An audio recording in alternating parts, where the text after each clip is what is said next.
अभी आप मन के बनाने की प्रक्रिया के बारे में पढ़ेंगे। मन के पिछले वीडियो में मैंने ही पहले ही बता दिया था, मन के एक सुंदर आभूषण होता है। आप यहाँ देख सकते हैं, ये माला है आपका, ये काढ़ा या जो है चूड़ी टाइप का है, और ये जो है झुमका है या कान की बाली है। छोटे छोटे जो डिजाइन किए गए हैं इसे ही मन के कहते हैं। मन के मतलब माला, ब्रासलेट जितना है टोटल चीज पहनते हैं आप आभूषण के रूप में, वो मन के है।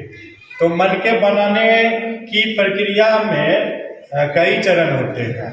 अच्छा, मन के बनाने के लिए सबसे अधिक सेल खड़ी का प्रयोग किया जाता था।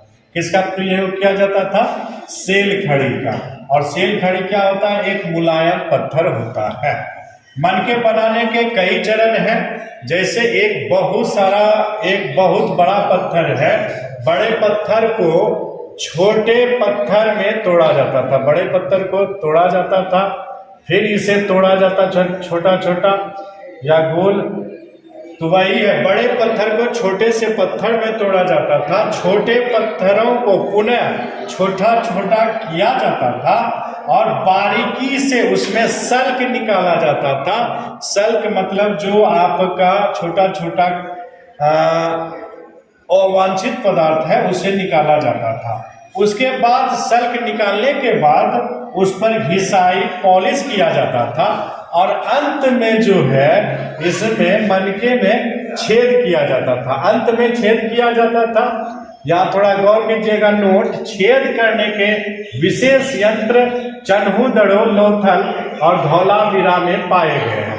कहाँ से बच्चों? तो चन्हु, दड़ो, लोथल और धौलावीरा में पाए गए। उस सेल खड़ी को डायरेक्ट सांचे में जो है ढालकर मनके बनाए जाते थे, जबकि मिट्टी का मनके बनाने के लिए उसका रूप दिया जाता था, सांचे में डाला जाता था, फिर आग में पकाया जाता था।